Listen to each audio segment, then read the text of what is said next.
লেবাননের রাজধানী বৈরুতের দক্ষিণাংশে ব্যাপক বিমান হামলা অব্যাহত রেখেছে ইসরায়েল। আইডিএফের দাবি, হেজবুল্লার গোয়েন্দা সদর দপ্তরের অধীনে থাকা অস্ত্রাগারে হামলা চালানো হয়েছে। এছাড়া বেকা উপত্যকাতেও অব্যাহত রয়েছে জায়নবাদীদের আগ্রাসন। থেমে নেই হেজবুল্লার যোদ্ধারাও। ইসরায়েলের হাইফা এবং টাইবেরিয়াসে রকেট ছুড়েছে তারা। বৈরুতে হামলার পর থেকে খোঁজ মিলছে না ইরানের কুদস ফোর্সের কমান্ডার ইসরামাইল কানির। গত মাসে হেজবুল্লার প্রধান হাসান নাসরাল্লাহর মৃত্যুর পর লেবাননে যান তিনি, তবে গেল সপ্তাহে তার সঙ্গে যোগাযোগ করা যাচ্ছে না বলে জানিয়েছে ইরানের ঊর্ধ্বতন দুই কর্মকর্তা।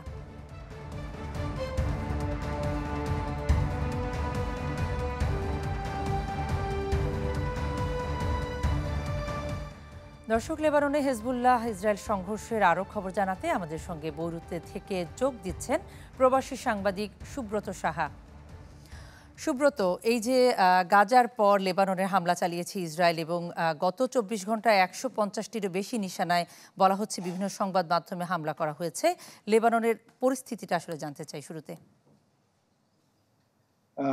এই মুহূর্তে গাজায় যেভাবে ইসরায়েল আগ্রাসন চালিয়েছে ঠিক সেভাবেই কিন্তু লেবাননে ইসরায়েল আগ্রাসন চালাচ্ছে এবং প্রতিদিন সন্ধ্যা থেকেই ইসরায়েল লেবাননের দক্ষিণ অঞ্চল এবং দাহি অঞ্চল সেখানে তারা আক্রমণ করে এবং এই আক্রমণে বর্তমানে লেবাননের দাহি এলাকাতে মোটামুটি একটি ধ্বংসযজ্ঞ সৃষ্টি হয়েছে এবং প্রচুর পরিমাণে সেখানে সাধারণ লেবানিজরা তারা আহত এবং নিহত হয়েছে।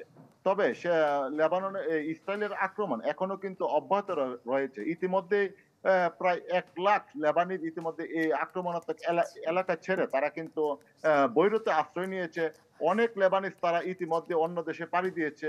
তাছাড়া অনেক সিরিয়ান শরণার্থী সহ আরো অন্যান্য লেবানিজরা তারা কিন্তু ইতিমধ্যেই এই সিরিয়ান সীমান্তে অতিক্রম করে তারা বিভিন্ন দেশে চলে যাচ্ছে। তবে এই মুহূর্তে লেবাননে ইসরায়েল যে আগ্রাসন চালাচ্ছে সেই আগ্রাসনে ইতিমধ্যেই স্থানীয় অধিবাসী সহ প্রবাসী বাংলাদেশিরা ইতিমধ্যে অনেকটা আতঙ্কিত এবং ইতিমধ্যে বিশেষ করে বৈরুতের পরিস্থিতি স্বাভাবিক থাকলেও কিন্তু এই মুহূর্তে সবাই অনেকটা আতঙ্কেই ভুগছে যে ইসরায়েলি আগ্রাসন কবে বন্ধ হবে।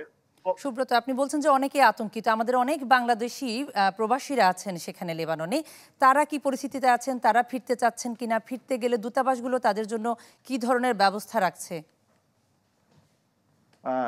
ইতিমধ্যে এই আগ্রাসন শুরু হওয়ার পর থেকেই প্রায় লেবাননের দাহি এবং দক্ষিণাঞ্চল থেকে প্রায় ৩,০০০ প্রবাসী বাংলাদেশি দূতাবাসের তথ্য অনুযায়ী তারা লেবাননের বিভিন্ন আশ্রয় শিবিরে আশ্রয় নিচ্ছে এবং বাংলাদেশ কমিউনিটি পাশাপাশি দূতাবাস তাদেরকে সার্বিক সহযোগিতা করছে।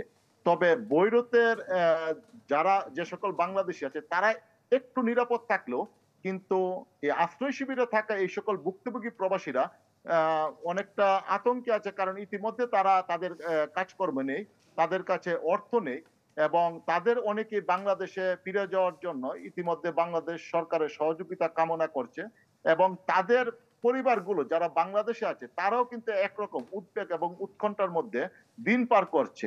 ইতিমধ্যে বাংলাদেশ দূতাবাস, তারা বাংলাদেশের পররাষ্ট্র মন্ত্রণালয়, বৈদেশিক ও কর্মসংস্থান মন্ত্রণালয়, বাংলাদেশের উচ্চপদস্থ কর্মকর্তা, বাংলাদেশ বিমান এবং আইওএম এর সাথে তারা ইতিমধ্যেই এই সকল প্রবাসীদেরকে ফিরিয়ে নেওয়ার জন্য প্রতিদিনই তারা রুদ্রদ্বার বৈঠক করছে, আলোচনা করছে কোন উপায়ে এ সকল প্রবাসীদেরকে বাংলাদেশে ফেরত নেওয়া যায় সেই উপায়টুকু কিন্তু তারা খুঁজছে। তবে বাংলাদেশ দূতাবাস ইতিমধ্যে এই সকল প্রবাসী বাংলাদেশিদের নিয়ে কাজ শুরু করেছে এবং তারা প্রবাসী বাংলাদেশিদেরকে ধৈর্য ধারণের আহ্বান জানিয়েছে যেন তারা ভেঙে না পড়ে এবং বাংলাদেশ দূতাবাস তাদের পাশে আছে এমনটাই কিন্তু নিশ্চয়তা দিয়েছে। তাদের পাশে আছে বলা হচ্ছে, কিন্তু তাদের নিরাপত্তায় কি ধরনের ব্যবস্থা নেওয়া হয়েছে দূতাবাসের পক্ষ থেকে?